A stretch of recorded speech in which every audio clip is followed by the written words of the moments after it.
And a gracious good afternoon to you. This is Mainstreet. Hey, it looks like we have a new opening.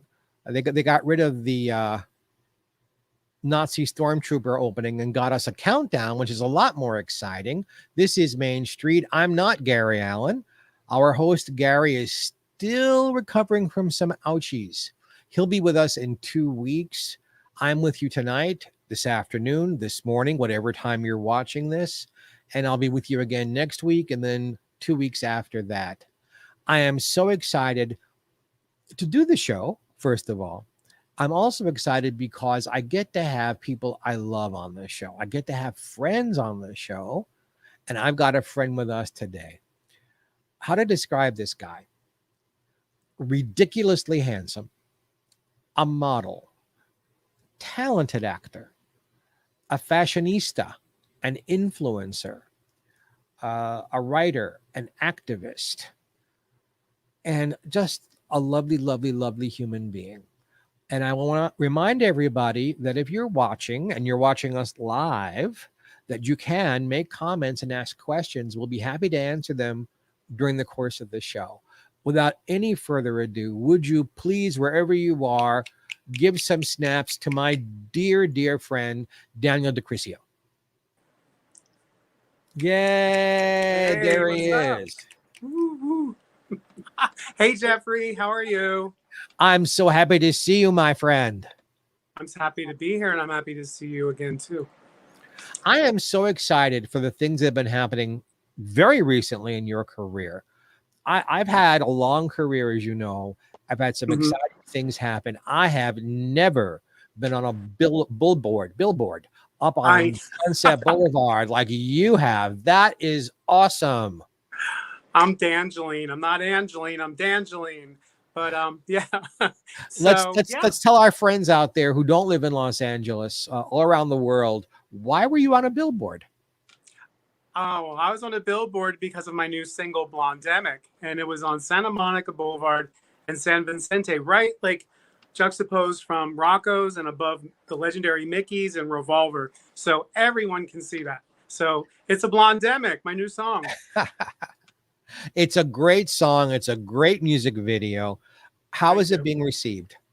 It's being received very well. Actually, I think it's I think it's the best received single I've ever put out, to be honest with you. Take Me to the Other Side I did in the beginning of my career, which was redone by PWL. Remember them from Dead or Alive and Bananarama and all them.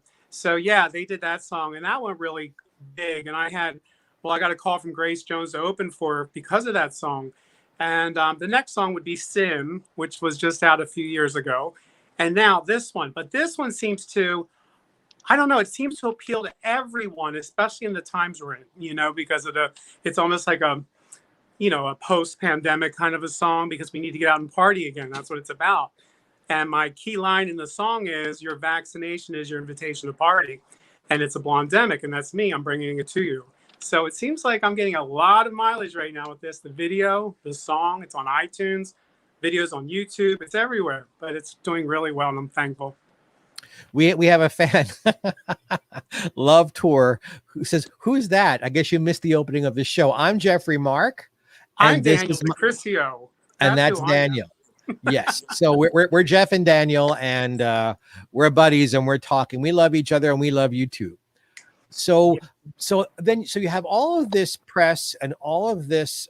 Thank you. See, now we have names underneath us, so folks will figure out.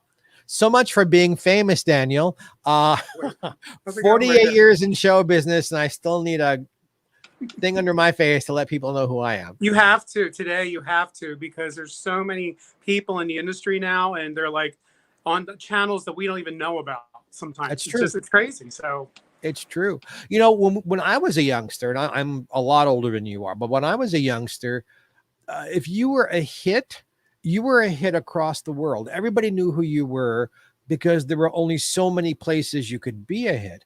There are so many places now, so many platforms, so many electronic things. Look at the internet. I mean, there's like these influencers on the internet now who are going to all the fashion shows for Fashion Week over in Paris, and all of these big designers, Versace, inviting these influencers that a lot of people do not know that they're known, Right. So that's another form of celebrity today that we're like, like even on Sunset with Saddle Ranch, that's where all the TikTokers go and all the press is always there trying to get them. But if you ask somebody who's, hey, say a baby boomer or whatever, they don't know who they are. They really don't. Like some do, but they're not known like that. I'm always amazed. Like I was getting some fan mail from Ghana, and I thought, all right, these are people who want me to be their sugar daddies and bring me to this country. No, because I said, all right, why do you want to get to know me? Oh, we love your book about Lucy and about Ella. We love it. We see you on television. It's like here in Ghana, you're a celebrity.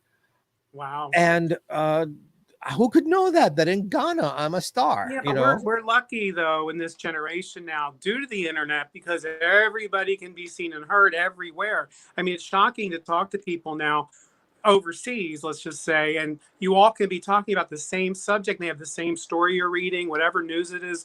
I mean, it's unbelievable. It's like we're all living in the same, I hate to say country, but it's all the same world now. Before it would be like, we would talk about a subject. I don't care if it's In-N-Out Burger right now, but they're protests about, the vaccination. The thing is, everybody around the world can read this in 1 second like we are, or, Alec Baldwin with the shooting. The same thing. I'm getting people from all over the world writing to me about that right now. Everybody knows.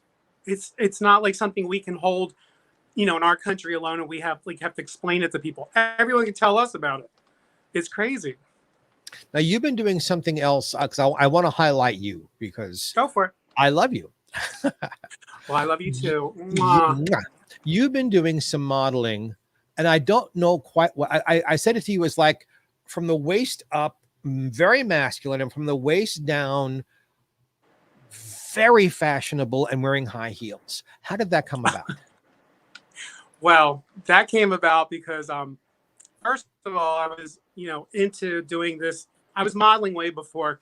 I mean, I did a Giorgio Armani commercial years ago. I've done a lot of things through the years. Modeling, I get approached. So I have many different hats I wear, So it's hard to pin me down to one career, but I find it gets boring when you just do one thing all the time. It's fun to go other ways. Now, the heels, though, was because I was asked to do Trans Clothing Company, which is a transgender clothing company.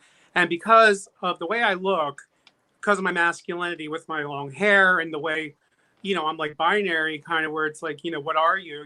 I'm boy, girl, whatever you want it to be, but I'm masculine. So, the heels, that was a trip. That was the first time I've ever worn heels. Honest to God. And I mastered it, which was wild.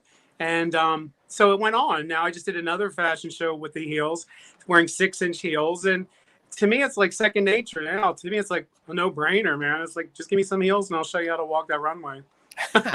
And you got great legs. Well, thank you. But I was just honored to be part of New York Fashion Week and LA Fashion Week and this recent one I just did as well. So, because you know what? I always am very grateful for all the opportunities that come to me because that's usually how my career has been. It's people come to me and then we just go ahead, But so, yeah, I'm just enjoying the ride. You brought up a really interesting point, this masculine feminine thing. In my career, because of the sparkles and the jewelry, people might assume one thing or another about me. And when they get to know me as a person, they go, oh, you're kind of masculine. I wasn't expecting that from the way you dress. Now, you are a masculine man, which take away the clothing and the jewelry. Please don't get me excited. Ratings. I'll take this off in a minute, okay? No, it's good.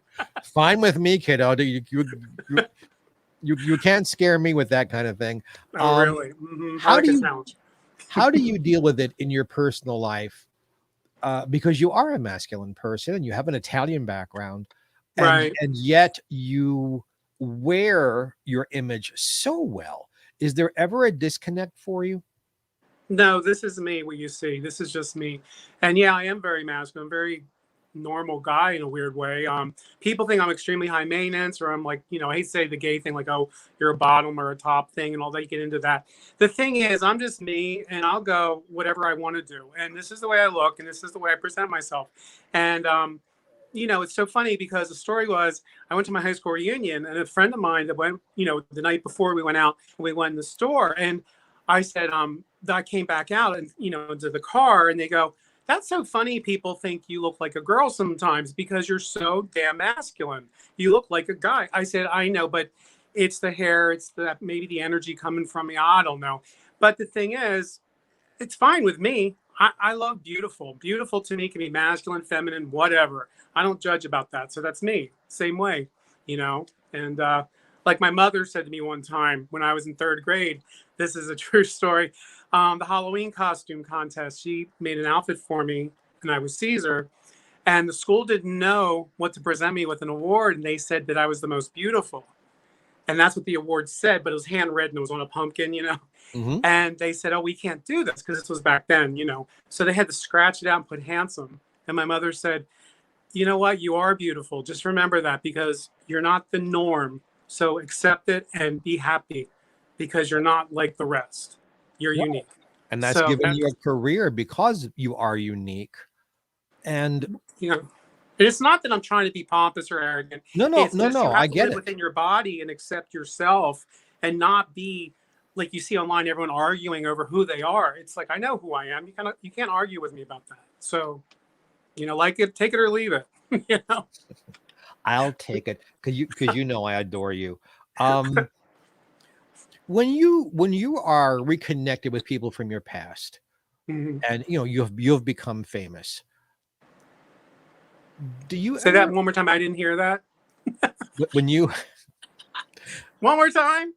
now that you have become a star, now that you are famous, Right. does it ever interfere with relationships? I'll give you an example. About Yes. 3 or 4 years ago, I was on a singing tour doing my jazz stuff, and I went back to Baltimore where I went to high school. Hmm. And bless their hearts, 10 or 12 of my high school mates came to the show. And, they had to come to downtown Baltimore to this nightclub and they had to pay for parking. The show wasn't cheap. They bought dinner. My book was $50. They bought copies. They wanted That's autographs. They nice. wanted pictures, but they didn't know how to interact with me. It's it's That's like it's like we were kids together. Let's hang out. Oh no, no, no. It's like I'd become a different person to them. Have you ever had that happen to you? oh, constantly. Yes. To this day, I mean, from years now, ever since I've gotten into this kind of medium, we'll call it, career, people, I don't care if it's even, you know, really good friends that are not friends anymore, they don't understand it. For some reason, when you hit celebrity or you're in the news, there you are. Hi. So when you're in the news, you know, like seeing me on, you know, Fox News Channel talking about Monica Lewinsky, that was a trip for so many people because it's like they know you as Danny. That's me from back when, Danny or Dan, or, you know, now I'm Daniel, but I've always been Daniel. That's my real name. But the thing is, it's something I think everyone fantasizes about, but when they know someone who's actually done it, they don't know how to act. They really don't. I mean, I've run into this so many times, still a problem in my life with people. And I don't get it because I'm like, you know, you guys are all happy with Cher or somebody like her, you know.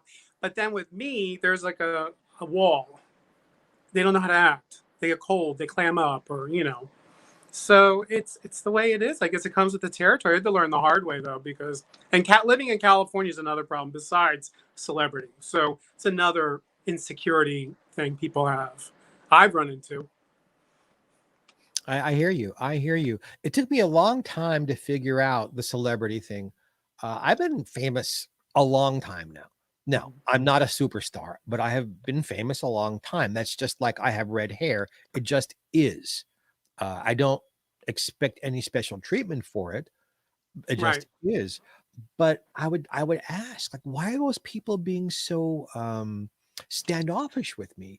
Or why are they afraid to come over and say hello? I couldn't figure it out. They said, well, because you frighten them. You are something they aspire to be and don't know how to handle you. It's like I'm the same person I always was.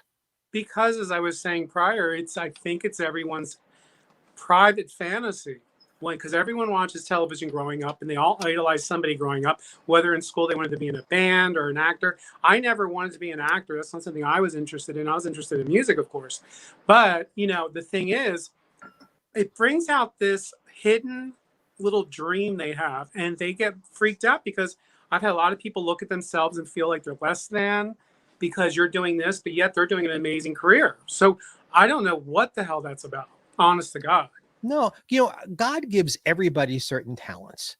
And Right. if you are courageous enough to own the talent and then do the hard work, that's how you become a doctor or an attorney or a Mhm. physicist or a CEO or a celebrity, because you realize you have these things to offer and you're Right. willing to do the hard work. Hard work. Why don't they understand it's hard work? Well, It's look, fun, but it's like I hard started. work. Well, like I started with Jose Bear when he came out here and doing hair on Rodeo Drive, and worked with him personally for a few months because I was from back east and I was trying to figure out how to do hair out here because it was different. So he's like assist me. But the thing was, I became the top person in the corporation over there for styling. Now, from that, people were okay with that because you were working. You understand that they're fine with that. They're like, oh, that's great. But then when I did Paula Jones and the OJ trial, and I did, the Playboy covers and all those kinds of big things, and I'm on TV talking, that's when it changed, you know. And then from that point on, it got stranger and stranger and stranger, and it was a whole new education. Even though, like I told you, I went back to school and I studied law, and I became the lawyer thing and all that. And I was like in what 2006 or 7. So, but the thing is, I'm very diverse. I get bored quickly with things, and I love to have a lot of things. My mind is always going. So, but then I graduated from the law from fucking you know, with honors. I shocked myself, but the thing is, people don't care. They just get like freaked out no matter what you do. I guess I don't know.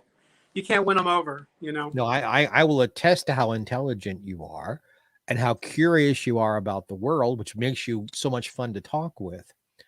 I wonder, and which brings me to a good question. How did you find your look? I mean, obviously you didn't wake up and this is how you looked. You had to make cosmetic decisions along the way. How did you come to what has become the you that the whole world knows? This, you mean? Mhm. Yes, that beautiful face and the beautiful way you No. present yourself. Well, it's so funny. Thank you for that. But I've always been like this. I mean, it's like this is my face. I have nothing done. People ask me, "Oh, you had plastic surgery?" Or no, I haven't. Botched came after me to do a segment, and they thought I had plastic surgery, and I'm like, no, I don't. But these are my teeth. I hate to say that because people are like, "Oh, come on, no." But this is all me. So this is me, though. I mean, if I pull all my hair back, it's just me. I mean, take this shirt off and the hair back, and what? I don't have makeup on. Just this is me. I'm tan, you know. But it's really not a thing I tried to create. The only thing is, yeah, my hair, it's platinum, right? I love blonde hair, and through the years, since I was a little kid, I was fascinated with blonde hair. Um, but I've had it done different colors through the years. I never liked the golden blonde after a while. It got on my nerves, the golden blonde. I couldn't deal with it anymore. So I wanted to blast it up. But it wasn't any other thing. Like, I'm not trying to be, people will say, oh, you're like a star like Jane Mansfield, or, not a movie star, but like a celebrity thing or whatever. You know what I'm saying? It's like you're like Jane Mansfield or Zsa Zsa Gabor. You're not like, like these movie stars, which is fine, but that's not what I'm trying to do. Do you know what I mean? I'm just being me. This is You're, me. you're you're satisfying your own soul by doing this. I'm living my life. That's what I'm doing. It's Yeah, my life. It's my book. Like, the books. This is sure. my book, and I'm living my book. So many people have asked me that question. That's why I asked you, how did you come to the sparkles? And my I'm story. attracted to sparkle, though. I'm attracted to it. It interests me. It makes my eyes go like this. It's like, I was always interested in beauty, whether it was the Farrah Fawcett's, Pamela Anderson's, whom I've worked with, both of them. I've always been intrigued with that. I've always been intrigued with beauty and the flash and all that. I love it. I love it That keeps too, me going. obviously. But Yeah. So, the short version of the story is that I was performing in Los Angeles a long time ago, mhm. and my dear, dear, dear Rip Taylor came to see me, Oh, Rip Taylor, have fun. and he took me out to dinner. Or I should say I took him out to dinner because I paid the bill. Best money I ever spent. Wow. We went to Hamburger Hamlet on Sunset Boulevard, Hmm. and he said, "Geoffrey, you are brilliant on stage, but you dress like a fucking accountant." And he sent me to a store where I got the first sparkly hat. and I took it with me when I was going on a Mhm. cruise as an entertainer, and the audience ate it up so much that I just kept adding more hats and more sparkles and more jewelry. And I don't take out That's the part of the career, garbage. though. That's part of the Yeah, evolution of career. So, yeah. but it made me a star. I mean, that change in public perception of me, my talent didn't change, but there we went. Right. But that's, even with me, I mean, my hair was long for so many years. My hair was this long when I first pretty much came to LA, even when I went through the Jones versus Clinton trial back then. Then around, was it the late 2000s, right before the Bruno premiere I went to and all that I was involved in, I cut my hair short, which I would never do. I never liked short hair, but I was getting so, I was ODOD. I was overdosing on Daniel. Do you know that? When you're like that? I was like, I'm so sick of myself. So I couldn't even look anymore. So I'm like, what can I do? And I kind of like took it out on my hair and I cut it short, but I kept it blonde. But it's not me though. It's just not. I had to grow it back. I was like, no, this just feels like an ugly girl with short hair. I don't know. It just didn't feel good. For those of you who are just joining us, let me tell you that our host, Gary Allen, is out with ouchies. I'm your guest host, Geoffrey Mark. Our guest, is Daniel DiCriscio, my dear friend, talented, brilliant, beautiful man we're talking with today. Next week on this show, I'll be back, and my guests will be superstar Ruta Lee and super comedy star Judy Tenuta. And Daniel, we're not done yet, kiddo. I'm just I'm billboarding not done. next I'm week's doing show. something. Okay. While you're doing something, I'll keep talking. So Keep next talking. time, 1 second, I'll be there. sure. So next time on Mainstreet, just for you guys to know, it'll be Ruta Lee and Judy Tenuta.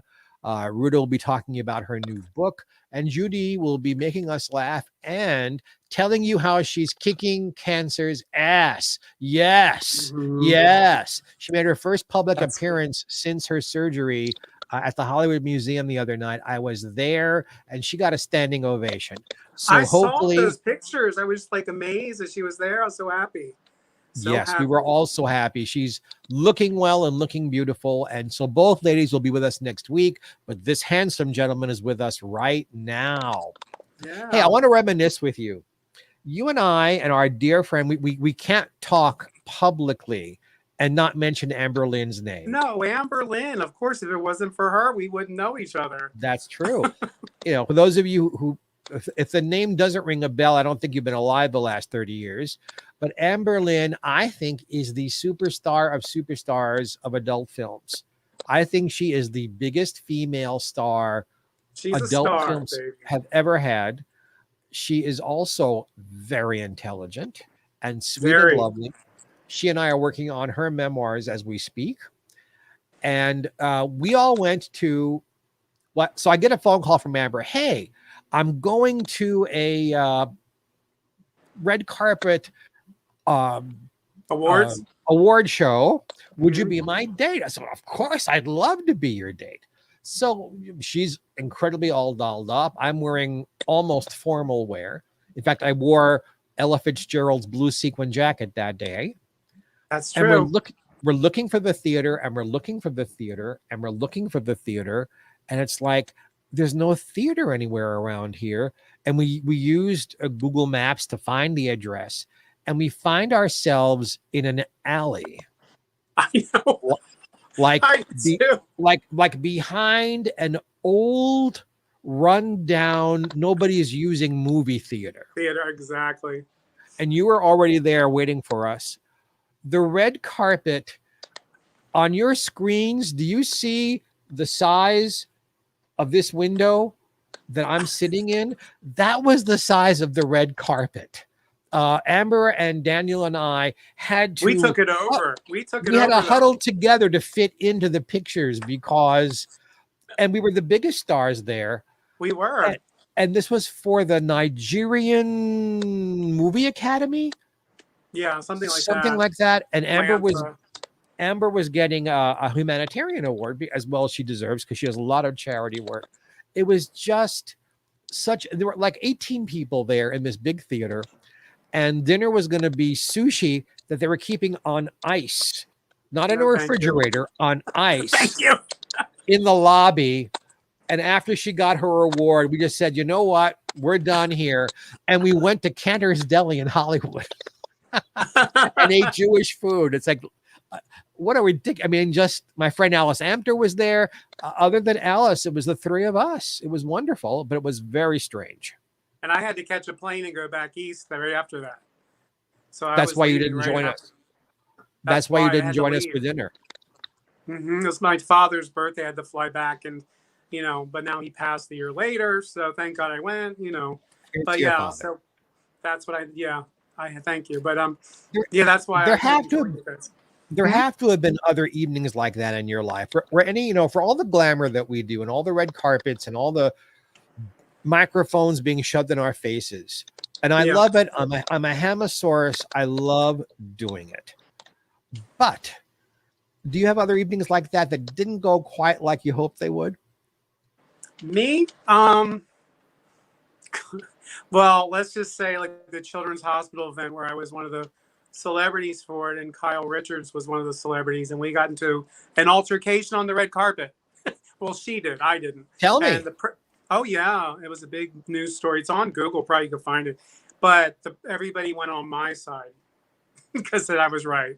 So, I didn't argue, but she was just like, rah, rah, rah, rah, rah, rah, so whatever. That was just the only one. Otherwise, I have good times.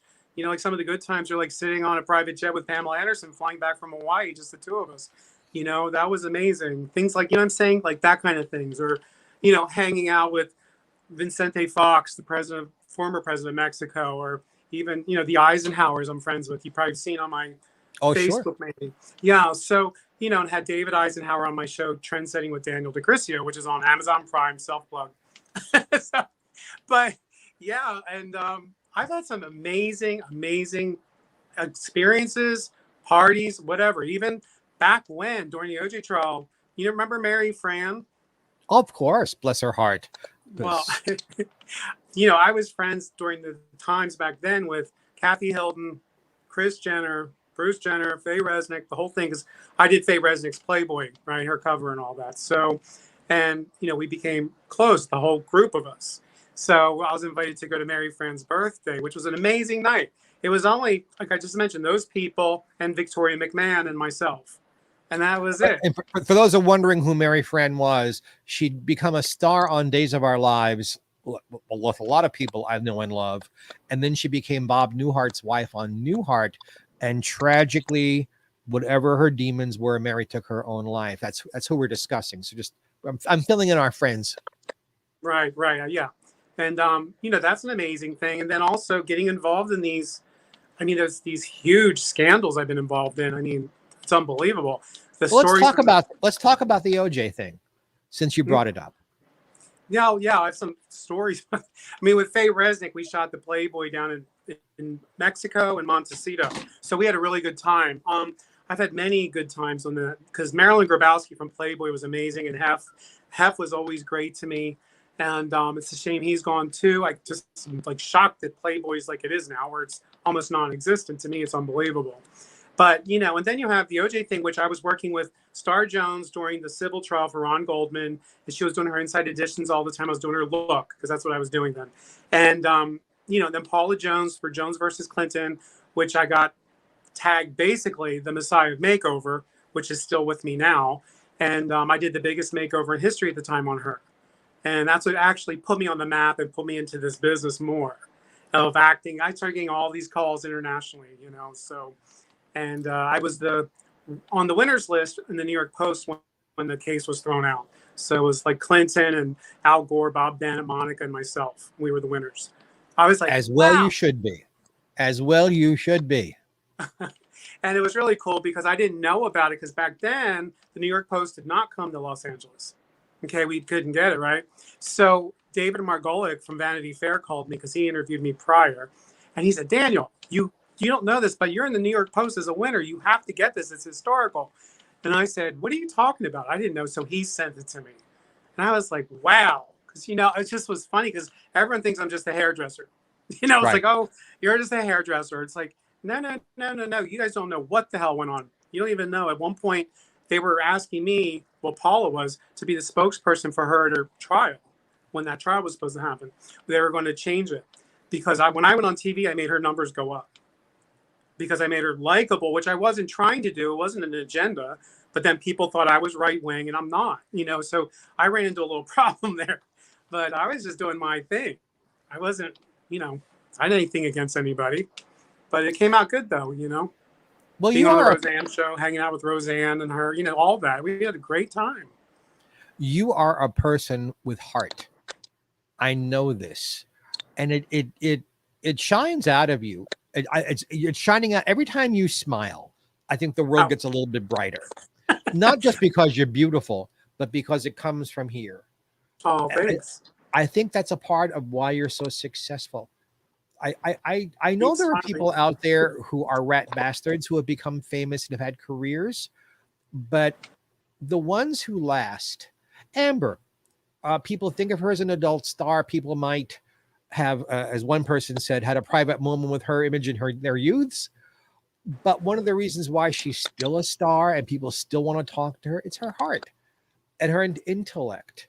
Well, there's something that you have to draw people, not that you try. It has to be innate. It has to be something where they can almost fall in love with you or be attracted to you, or you draw them in with your energy. Energy is a very important thing. And I know there's a lot of people who like being the bad person in the press and being nasty to people, having diva attitudes, which is great for the press, but to deal with is not fun. And it almost does the opposite. So, well, my friend, let me tell you, you are very easy to fall in love with. To your health. Oh, that's so sweet. I know you're so sweet. I swear. I don't know. I'm not going to get off this show. I'm going to stay on it. You are welcome anytime. In your future, because we're about halfway through this show, and I don't want to only talk about the past. So you've conquered. You are a divo numero uno hairdresser. You are a top star model. You are a top star singer. And an activist, which we haven't talked about yet. Is there a part of show business or a project you would just love to get your hands on that hasn't happened for you yet? A career, you mean? In your career or personally, if that's a better answer. I mean, apart and aside from marrying me, everything else. To be honest with you, I don't know. I'm just happy to be doing what I'm doing, where the road takes me. I'm not really sure where I want to go with it. Do you know what I mean? I like to be surprised with what I'm doing, if that's what you're asking. Is that what you're asking me? I guess I'm asking, is there a fashion you'd like to be involved with? Is there some sort of music you haven't? I've kind of done that. To me, it's like, yeah, I wouldn't mind being, a Versace kind of a designer. That would be amazing. I love Versace. I've met Gianni, I've met Donatella, the whole thing. I'm very impressed with that. But there's so many things I would like to do. I want to have a lot of things to do, whether it's even like I'm doing with the music, with the acting, with the hair, with the, hairlines, because everybody wants my hair. I mean, I'm working on that, for a while now, this hairline, because that's the whole thing. Stevie Nicks wanted my hair. That's how I got to her.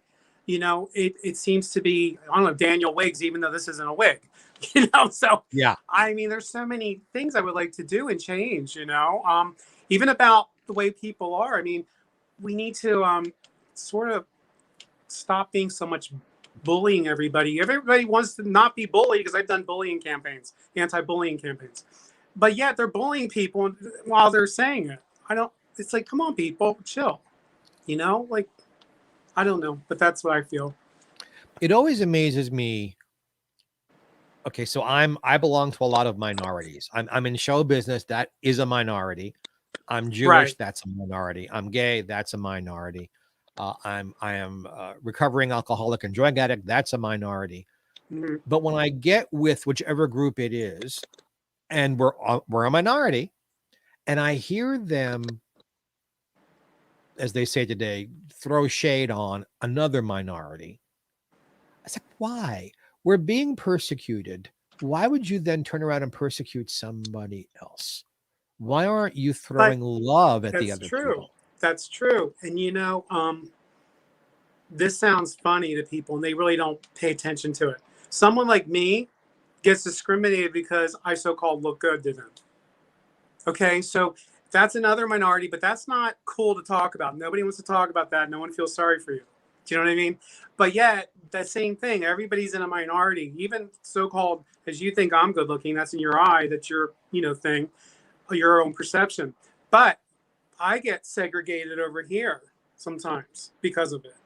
Yeah. People think I'm, aloof, or I'm into myself and all these other weird things that they just assume about me and put me over there. So I find that everyone seems to discriminate all the time, no matter what it is. I don't care if it's like you're saying, the gay, the straights, the this, the that. Everybody's picking on each other. But you have to understand the world is diverse, and that's what the best thing about it is, that we're all different. Instead of putting everybody in these little minorities, why don't we just accept everybody and like them for being different? It just seems weird to me. I try to spend my time when I'm not performing or writing, loving people, being of service to people, being a blessing. I love people. I enjoy people. My first thought this morning when I got up, after I was like grateful for being alive and being awake, how can I be a blessing today? Let's let our show be a blessing. Literally, how can I be a blessing to Daniel today? He's going to be my guest. How can I bless him in some way? I mean, besides telling him how much I love him. That's how I live. Hey, I'm going to keep doing it, Daniel. Just live with it, all right? I'm crazy about you. That's how I live my life, helping people. And I've come across, you brought up a wonderful point about your beauty being pushing you aside, making you another kind of minority. I was mentoring a young man out here in the desert who wanted to be a fashionista, who wanted to be an influencer, who wanted to be a model, was trying to come up with a look that would be his own. And I used you as an example, and he knew who you were, of course. But instead of saying, wow, you know him, how cool for you, it was like, well, who does he think he is? Was his reaction to you. And I said, fucking Daniel DiCriscio, that's who he is. That's basically what I said. I said that sentence seriously, almost word for word first.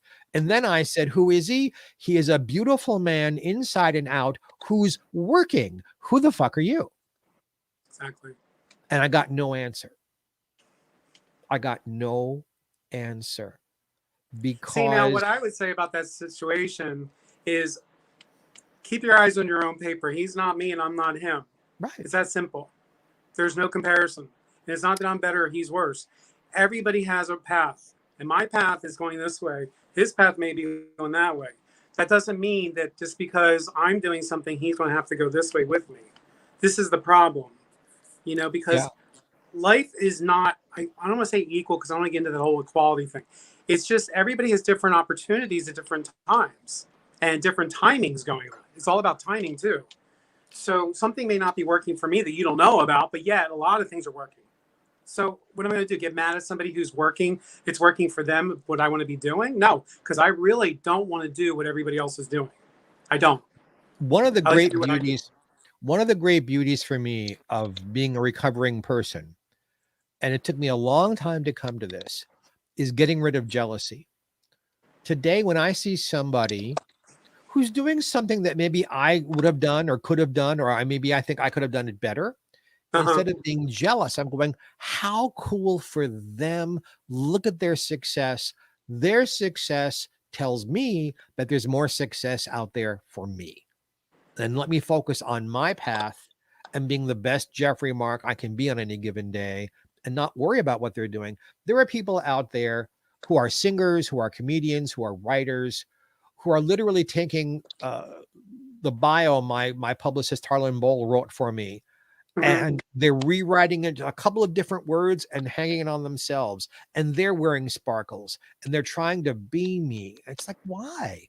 Exactly. Because you can't be me, but maybe who you actually are is better than me if you would, better than I, if you would just plug into yourself. Find out what's unique about yourself. That's how you do it, though. That's the secret to this. That's the secret, though. But nobody wants to know this for some reason. They just don't get it. And I've known this. When you're yourself, there's no one else that can be you. So I always like to be myself. And I'm not like, even with acting, sometimes to me that's a little problem because you have to be somebody else, which is cool. But the thing is, I can do it because I went to Lee Strasberg. I did all that that stuff. So the thing is, though, I'm me. And what can Daniel do? That's all. Not what Geoffrey can do. You do what you do. Because I'm not you. I didn't grow up like you. I don't, you know what I'm saying? We don't know. Right. We have different worlds. And I have to do what I can do. Because sometimes some people are a little too fast for me. Sometimes I'm a little too methodical with things. Do you know what I mean? So you can't just jump on the bandwagon and just jump in the race and try to go, well, they're doing this and they're doing that. Then you lose focus. And then you lose yourself. Can't lose yourself. The minute you lose yourself, you're out. You're out. You are No? out. It's a question for you. I mean, you're Geoffrey with your look and your thing, and I'm me, and that's it. You know, and if we get along great, we could create something great. You know, but if that's an invitation, I accept. Yes. Next time in Palm Springs. You bet, baby. You've done this a lot, meaning you have been a guest on a lot of shows and answered a lot of questions, but you've also been the host of a show. And you've asked the questions. Which one do you enjoy more, being the guest or being the host? My mind, well, I like being the guest. I do like that because I like conversing with people and just talking. But then I also like to find out the answers. So when I'm hosting, I love to find out the answers. Like with my show, Trendsetting with Daniel DiCriscio, I'll do a topic and go out on the street sometimes, whether it's Beverly Hills, Hollywood, whatever, and ask the public what they think about serious issues. Like the last one was, Donald Trump being president. Okay. So that was very controversial at the time. And I love to hear the differences because I'm very into psychology. I love psychology. I just am so interested with that. That's where the interviewer comes out of me. I love to interview people or talk to them. But then when I'm talking with you right now, being interviewed, I just love to just go back and forth with you. I think it's so much fun. One thing I had to learn along the way, and I've always done this, and I'm grateful for it. Only once in my entire career of either interviewing people on the radio, on television, or interviewing them for a project, I never have questions written down. I don't have any notes. Everything I need to know is already here.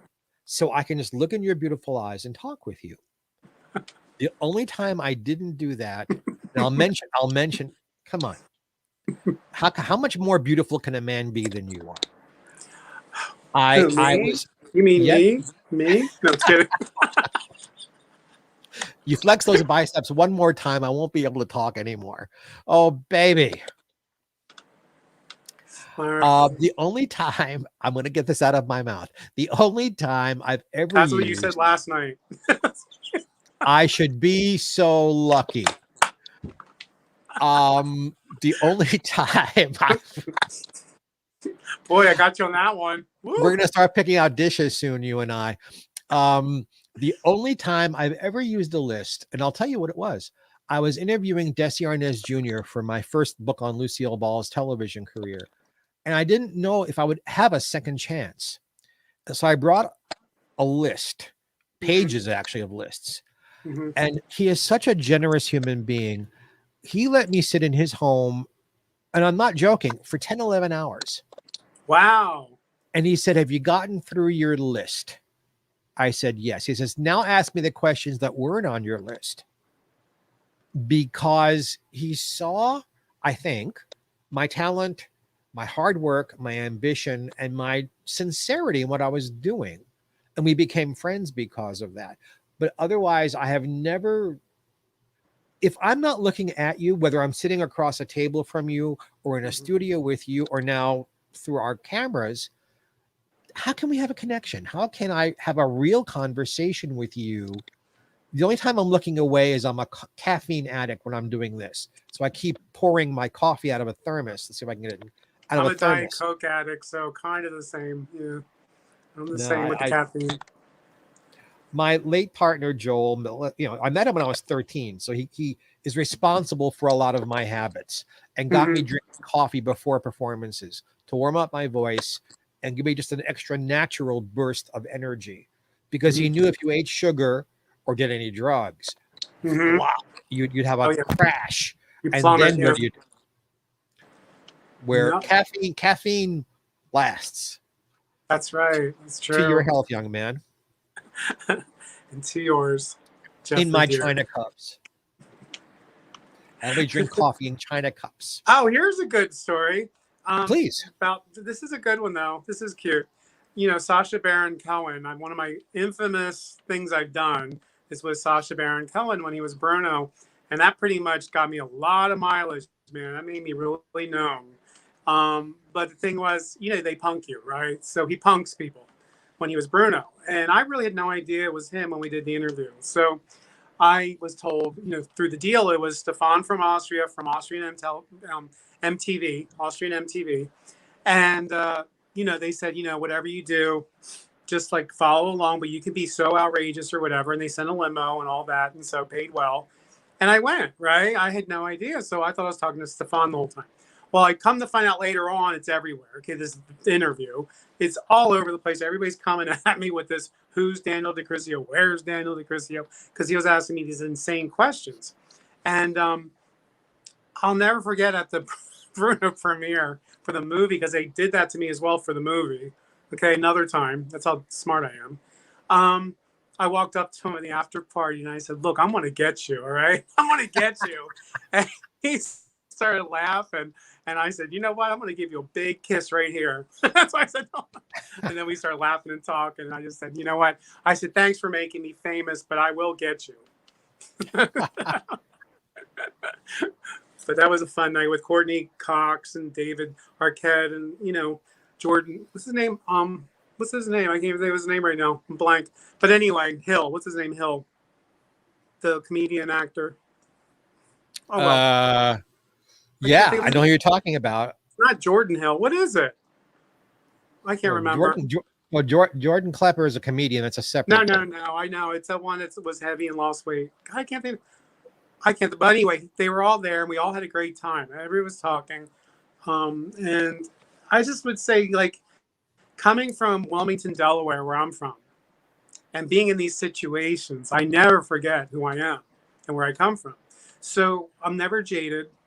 I still go, wow, like every time, you know. I don't walk in and go, "I'm here." You know, it's like, I don't do that. I'm always very gracious about it, and I'm always happy because I always think back to like living in the suburbs, you know, where to me that was death because I was bored a lot with that, you know, school guys No were out, kidding.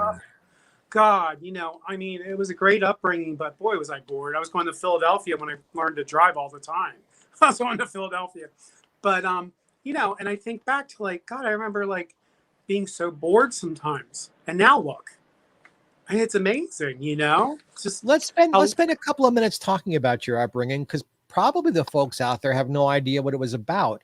So you have siblings. Well, give me a little précis about your childhood.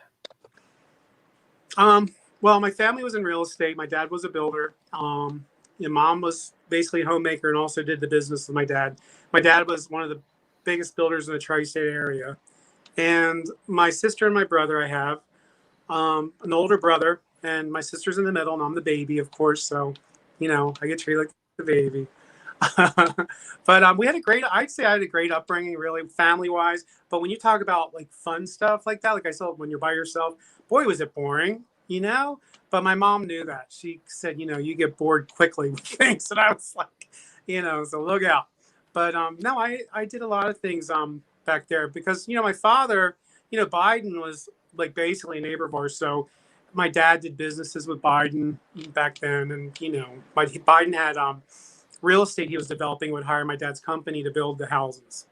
So, you know, we get the Christmas cards and all that every year, you know. So to me, that seeing Biden as president's a joke. To me, it's like, it's funny. I'm like, oh my God, it's him. Oh, look, it's my sister and I, we talk about it all the time. You know, it's like so wild. You know? How have your parents reacted to your fame and your career? Well, positively, believe it or not. I know when it was hair school and I started cutting hair, because I was doing that at night when I was an undergrad. My dad was so happy when I would cut his hair. He'd tell everybody. Okay, he'd tell everybody. I was like, "Would you stop it?" And then, you know, like my mother it was interesting because when I did "Take Me to the Other Side," that song, I've written all my own music and my songs. I've written them all, but some of them, you know, the subjects are very racy, and you don't want to present that to your family. You know what I mean? Because sex is Yeah. like a little funny. Um, so would Take Me to the Other Side, when I did the video, I was wearing like S&M gear and all, that kind of sexual stuff, crawling on the ground with candles. And so he's headed back to small town USA. But I have to remember, my parents don't think small town USA. Okay. So I was scared to send the video. But I sent the video and I was like, oh my God, what's my mom going to say? What's she going to say? My mom calls me and she says, you know what? I said, what? She goes, that was amazing. She goes, you're finally Daniel. And I'm proud. Good for her. Oh, I love your parents already. I love your parents already. And I said, you don't think that was racy? And she goes, racy? She goes, that's nothing. You could do more than that, probably. I was like, okay. Yay, Mom. I know. Yeah, my family did not embrace my career at all. They hated it. They hated that I was famous. They hated that I was in show business. They hated that I was gay, but that's another story for another day. The only time I had one moment with my mother, Carol Channing was doing a charity thing out here in the desert to bring music and arts back into elementary schools. And she invited a bunch of celebrities and myself to come and be there. And it was my birthday, as it turned out. And my mother was in town because it was my birthday. And, Rex Smith is there, and Brent Barrett and Carol Channing and Kay Ballard and a bunch of people. And I get my mother a drink at the table and I bring it back. She says, Jeff. I said, what? She said, these people. I said, what about these people? They know you. Yeah. They treat you like you're famous. I said, Mom, like you're famous. I love that. Like you're famous. They treat you like you have, like they think you're talented. I said, well, Mom, at that point I've been in show business about 40 years. Yeah, I've been doing this a long time, Mom. Emmy Award, Grammy nomination, wake up and smell the coffee. It's the only time she ever acknowledged that perhaps I had succeeded. Well, the parents are a major thing for us. I don't care what people say. Their acceptance is very important, no matter if people say, oh, I don't care what my parents think, or whatever. I think it's one of the main things in life that we need or want, or is the approval of our parents, And I was, I went out on a limb on my own. I did everything basically myself. Okay. I didn't ask them for any help at all. And, for them to tell me before they both passed away, they were proud of me and all that, I'm going to cry. But, that's important. It is important. And I think it's important to us, whatever walk of life we're in, whatever we're doing for work. I think every child looks to his parents for approval. I got it from my maternal grandparents. I never got it from my parents. Right. But it's funny. I don't care about the public. I could care less about them, what they say or think, but when it comes down to the family or my parents, the parents are the most important. Man, that's the weirdest thing I find out in life. None of them both passed away now. To me, it's that was the weirdest thing that ever happened to me in my life. So that's the hardest thing I think I've ever went through in my life. My grandparents, of course, because of my age, my grandparents are both gone now. My blood family, other than my grandparents, never really accepted me or wanted me around. I'm lucky that Joel and I have a son and a daughter and 2 grandchildren that are still in my life. That's great. And that's great. And as you well know, I have wonderful, wonderful, wonderful friends. And yes, like me and all these people. Yes, just like you.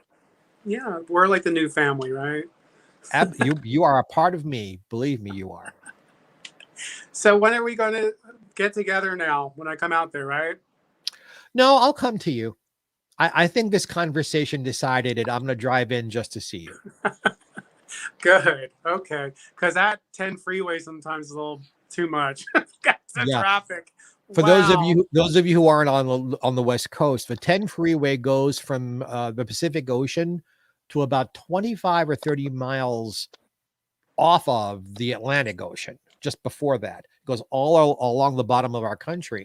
And to get from where I live to where he lives, it's the 10 freeway that gets you there. You should get there in about 2 hours. Last time I went in, not yesterday, but it took 4 hours to get there because of the traffic. So that's what we're talking about. Yeah. But Totally. So I'll start looking at engagement rings and I'll drive in. okay, I'm ready. But this one, right? Here you go. You know, I'm surprising myself here because I'm only half kidding. I am crazy about you. Wow. Okay. It is one of the great parts of my career that I get to know people like you. And when I say people like you, there is nobody else like you. But I mean people for whom I respect their talent, I respect their intellect, I respect their soul and their energy. And in your case, you're how handsome. I keep calling you beautiful, but let me call you No, that's handsome. fine. You can call me beautiful. That's what my mom would say. She always said that. She You never have a said handsome. Say you're you have handsome, a but you're beyond handsome. She goes, it's a different level of handsome. I said, yeah. why? She goes, it's beautiful, but today you can't say that because that's for girls. But you're beautiful. What are you gonna do about it? You You have a know? handsome Cary Grant kind of face, but all of you put together is beautiful. Well, thank you, Geoffrey. That's very nice to hear. Really, it is because people don't tell you. You know that they don't. They just let you go. And also remember my movies. I'm in these movies right now. I was supposed to be in New York this weekend for a premiere that a movie I'm in. Duke of Mention New the movie, York. please. Yeah, Duke of New York, and Michael Musto's in it, and Angel Salazar from Scarface is in it, and of course me. And I've also done Vampire's Trace and Japanese Borscht, and the new one I'm going to be working on coming up now though is Old Man Jackson, which has Eddie Munster in it, Butch Patrick, Oh, I know Kathy Butch very Garvey's well. in it. Oh, Yeah, oh, so I'll be in that. Yeah, it got held up a little bit due to the COVID stuff, right. so now they're resumed. So I will be going in doing my thing. Tell our friends and fans out there how to reach you on public media. All the social media is my name. It's right here, Daniel DiCriscio, right there. Daniel DiCriscio. All of my social media, my website's danieldicriscio.net, and everything's on there. You can find it all on my social media. Even if you want to contact me, my phone number, this, that, whatever, it's all there. Is there anything? This is a almost last question. We're almost out of time, but not quite. Do you think there's anything about you as a human being that would surprise people if they knew it about you? That I'm not competitive. Tell me about that. We have a couple Because minutes. to me, this competitive thing has always been my whole life, has always boggled my mind. Um, People thrive on being competitive. I don't. There's nothing to be competitive about. I don't see what they say it's healthy. I don't agree because I don't need to outdo you. I just need to outdo myself. Absolutely. It's that simple. And whether you can, if you want to play sports and be competitive, go play sports because that's fine. But in life like this, or even show business, I did never dream people would be competitive over arts. Okay, to me that is just insane. So I'm not competitive. That's something I've lacked my whole life. It doesn't mean I'm lazy or I'm aloof or I'm a pushover or any of that because I'm not. But I just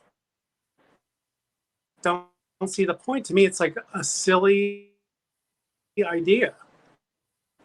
You I and just I don't have get it. I both mean, met, even like you see the what? Go ahead. you and I have both met people who will literally physically push you aside to Oh get my to God. that microphone or that camera. I belong to Yarmy's Army, which is a group of famous comedians and comedy writers and directors. And this is a long time ago. This moment I'm talking about. One of our members who didn't come very often, but came once in a while, was Kevin Spacey. Mm-hmm. And I will tell you, all that crap is crap. Kevin is not a child molester, but that's again another day. Because Okay. I love Kevin. I love Kevin. But I was talking with him after the dinner, and someone literally came next to me and pushed me out of the way against the wall because That he happened to wanted. me too. That happened to Yes, me too with Kris Jenner. The same thing. Pushed me against the wall. Go on. and I've had people. It happened the other night at the Hollywood Museum, Oh, it's where not. I'm being interviewed or they're asking for my photo, and someone pushed to get into a photo they weren't asked to be in, and then pushed me out of the way and pushed other celebrities out of the way because they want their photos. They want their moment to put up on Facebook. It's like, yeah, and so do 20 other people here. That's why there's a crew of people taking our pictures. Wait your fucking turn. Nobody would understand that, really. You have to experience it because it's a shocker, because everyone thinks celebrities and all that could be all together and just, they don't get it. It's like they're competitive too. I'm like, what's with the competition? I have to say this, but my last employer, we'll just say it like that, from years ago, was like one day said to me, came in and I was busy as could be working. Okay. I had like all these people lined up. And they walked by, and then I had the manager come up to me because I was so busy. I had like 5 people waiting and 3 people I was working on. And then the manager came over and said, well, so-and-so wants to talk to you in the back room. Excuse me? So I go to the back room, and they go, you think this salon is yours. You didn't even say hello to me. I said, excuse me? I said, do you realize I was busy and that I work for you? And you see I'm busy, right? I said, you could have said hello to me because I was like, going crazy because I didn't work with assistants. I did it myself. I said, but they were so angry. And I was like, what is this about? That's a true story, but it's silly, but it's true. And it's kind of like then you get on the red carpets, like you're saying. And I had people push me over because I know Kris Jenner and wanted to meet her. And I'm like, what is going on here with people? I mean, what is it? Well, I am grateful that you and I do not behave like that. I want to thank Love Tour, who's been a wonderful fan, staying along with us here the entire time. Thank you for being with us. Let's wish Gary Allen to feel better. And as I've said, next week, we were going to have 2 huge stars, Ruta Lee and Judy Tenuta, because Daniel watches the show. Another reason I love him. And I know them both too. Yes, you do. Both. Yes, you do. Daniel, I'm going to close the show right now, but don't go away because we can hang out in the dressing room area like we did before the show. Okay. There's something I want to ask you before you go away. So I want to tell you guys that's what's happening next week. The week after that, Gary is going to do 1 show for you just to get his feet wet again. And then I'm going to be doing it 2 weeks after that. And I don't know who my guests will be, but if they're half as wonderful as Daniel, I'll be a lucky guy. Let's give Daniel some snaps and say thank you, my love, for being here with me. You don't go away. And to everybody out there, thank you, our producer, Tom, for being here to make this happen. Thank you, Gary. And to all of our friends and fans, God bless and have a happy.